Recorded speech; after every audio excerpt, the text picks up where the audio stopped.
So a while back I made a video saying why Wonder Woman deserves to be on the Mount Rushmore of superheroes. And I got a lot of comments that were agreeing and got a lot of comments that was not agreeing. And that kind of made me think, who belongs on the Mount Rushmore of female superheroes of all time? Both for Marvel and DC. That's what this video is going to be about. I'm going to be seeing which female characters belong on the Mount Rushmore for both Marvel and DC. If you do like this type of content, then be sure to like, subscribe. I upload weekly, and if you're just a fan of superhero stuff, then stick around.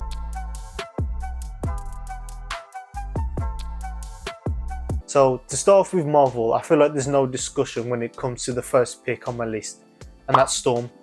I feel like if you're not going to put Storm on the Mount Rushmore of female superheroes of Marvel, you're wrong, first of all. Second of all, she definitely belongs there. I made a video a while back saying why Storm represents women in Marvel, and she's the top superhero in Marvel. Like whenever Marvel needs a video game, whenever they need a TV show, whenever they need anything really, they always pick Storm to represent women. Every mainstream Marvel game that has an ensemble cast, Storm has been the main female character. Marvel Rivals, Marvel Token, she's in Marvel vs. Capcom. Storm is just that type of character that we all love and we all respect. And not only that, she's probably one of the most iconic characters just in general.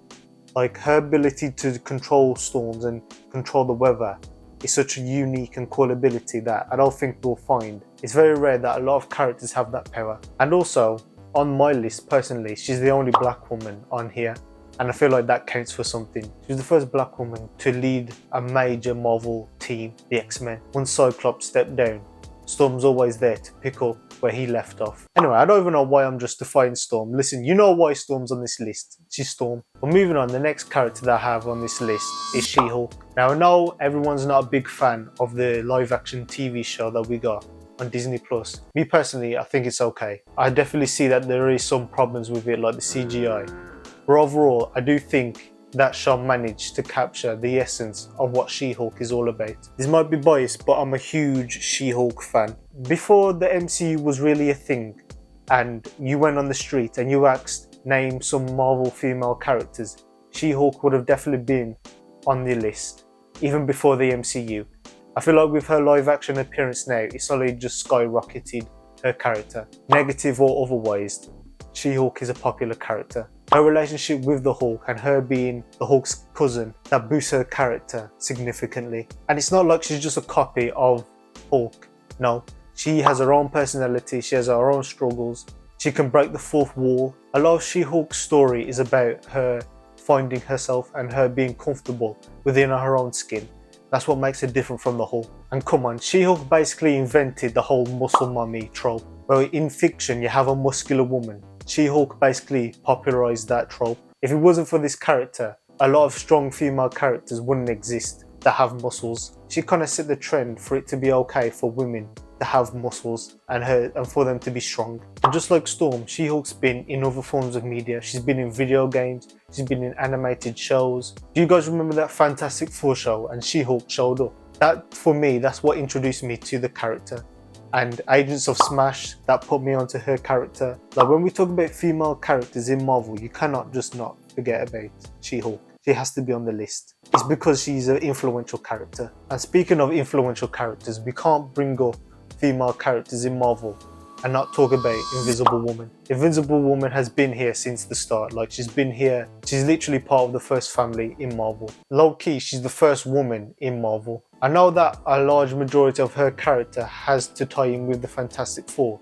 So some people might say that she doesn't count as by herself, but in my opinion, I disagree. Invisible Woman is by far the strongest character in Fantastic Four. She's stronger than the Thing, she's stronger than Mr. Fantastic, and she's stronger than her brother. I feel like the reason why Storm is more popular than Invisible Woman, even though Invisible Woman is technically the first woman in Marvel, is because for a long time, the movies just represented her character as crap, basically. They didn't show her how she's meant to be.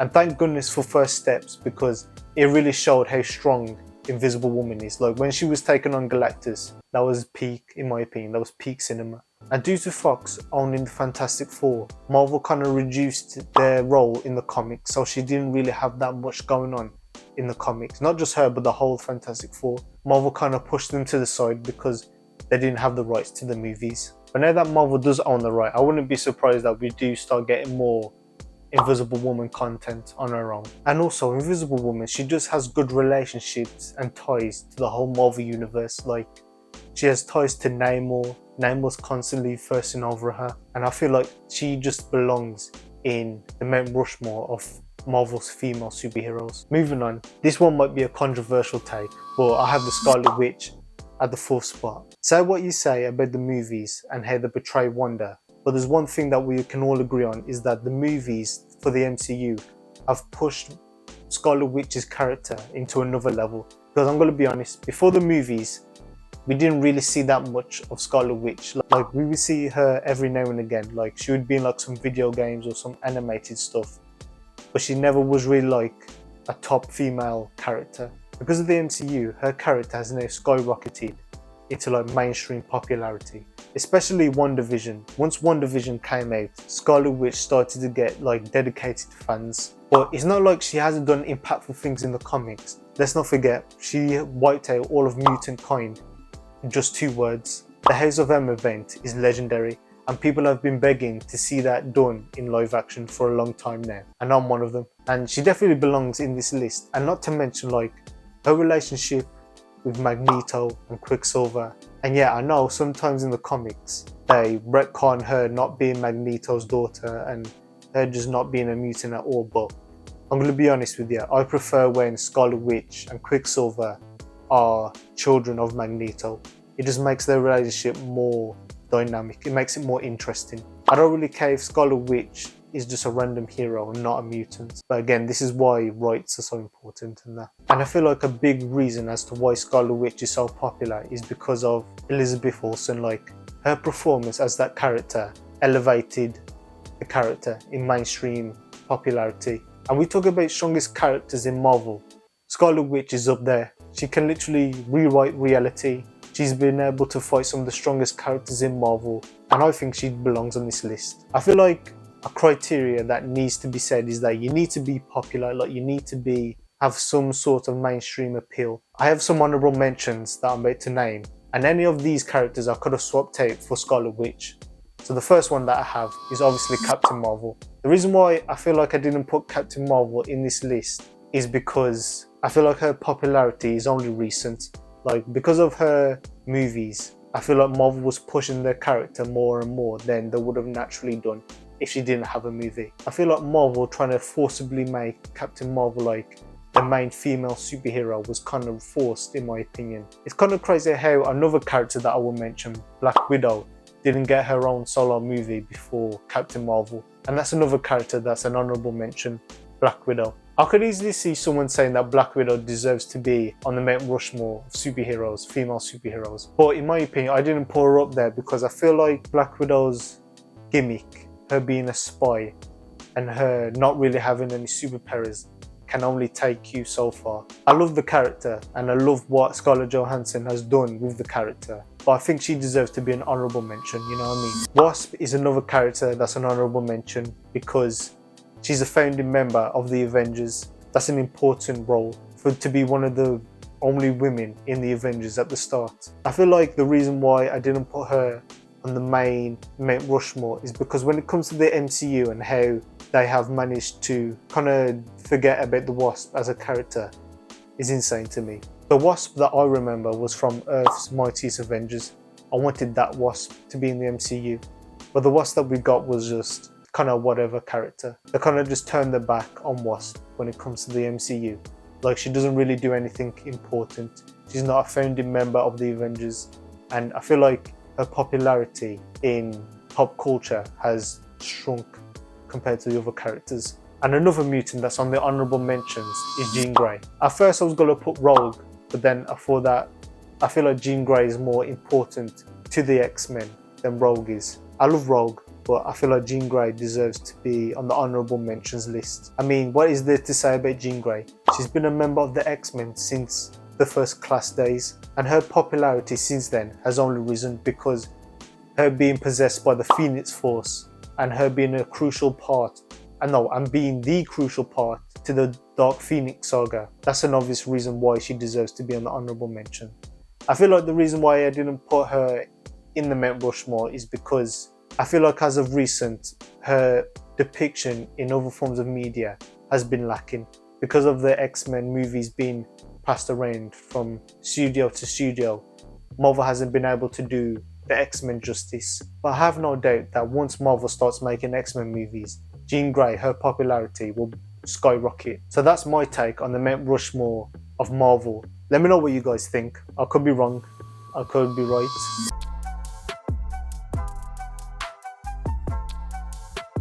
When it comes to DC and female superheroes, Wonder Woman has to be on there. There is no debate. Just like how Storm has to be on the Marvel female superhero list, Wonder Woman has to be on the DC. You can't talk about female superheroes at all, actually, and not bring up Wonder Woman. She's too iconic. I'm not going to justify my reasons for putting Wonder Woman on the list. The next character that I have is Supergirl. I feel like Supergirl deserves to be on the Mount Rushmore of female DC superheroes simply because of her connections to Superman. That Superman logo is just iconic, and whoever wears it instantly becomes iconic. I feel like Supergirl has always been popular, and ever since James Gunn has announced her solo movie and we've been seeing more trailers, I'm beginning to get more and more hype. And Supergirl has always been in the cultural zeitgeist. Like, she had that terrible movie back in the day, and ever since then she was on the CW, she had the CW series. So it's not like her character disappeared completely, but now that James Gunn has made the Supergirl movie, it's made her popularity skyrocket even more. And I have no doubt that that movie will be good, simply because it's based on the Woman of Tomorrow comic, and if you've read that comic, you know how good it is. But yeah, Supergirl's just been around, and she's been around in other forms of media, like she was in Injustice 2. My favourite appearance of Supergirl was from that animated movie where Darkseid appears and Supergirl was beating the brakes off of Darkseid. That's one of my favourite appearances from Supergirl. And if that's how she's moving in the movie, we've won as a fandom. Yeah, but Supergirl, she definitely deserves to be on the Mount Rushmore of female superheroes for DC. Moving from Supergirl to Batgirl, you can't tell me that Batgirl doesn't deserve to be on the Mount Rushmore simply because of her story alone is crazy. She started out to be Batgirl, and then she ended up getting shot in the spine by the Joker and ended up being the Oracle. And I would argue that the Oracle is just as important to her story as Batgirl. It's just a full character arc that she goes through. I feel like Batgirl is less popular than Supergirl, even though she's tied to Batman. Because Batman hasn't had the Bat family be on the big screen in a long time, I feel like because of that, her popularity has shrunk, and her getting her movie cancelled didn't help her case either. And it's a shame because Batgirl, she's such a cool character. Like, she's the daughter of Commissioner Gordon, and she decides to be a superhero because she gets inspired by Batman. She becomes Batgirl. I bring up Barbara Gordon specifically. I'm not talking about the other Batgirls that have been like Cassandra Cain, Stephanie Brown. I'm not talking about those Batgirls. I'm talking about Barbara Gordon specifically. And with Batman coming to the DCU soon, I'm really hoping that he has a Bat family and that Barbara Gordon is a part of that Bat family, because that would just make her character skyrocket again. And my fourth and final pick is Catwoman. Now, I feel like Catwoman is more popular than Supergirl and Batgirl combined, simply because she's been in like literally every adaptation of Batman when it comes to live action. She's been in Bear movies, and that really helps her case when it comes to being on the Mount Rushmore. Now, I know some people might say, oh, but she's a villain. She doesn't really represent heroes.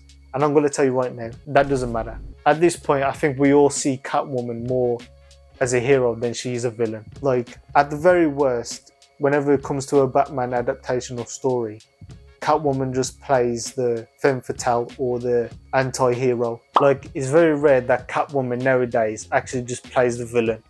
Like, at this point, she's a hero. She's a part of the Bat family, essentially. She definitely belongs on the Mount Rushmore of female superheroes.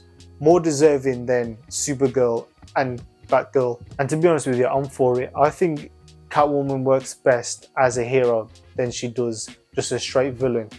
a character's more interesting that way. And that does it for the list when it comes to DC.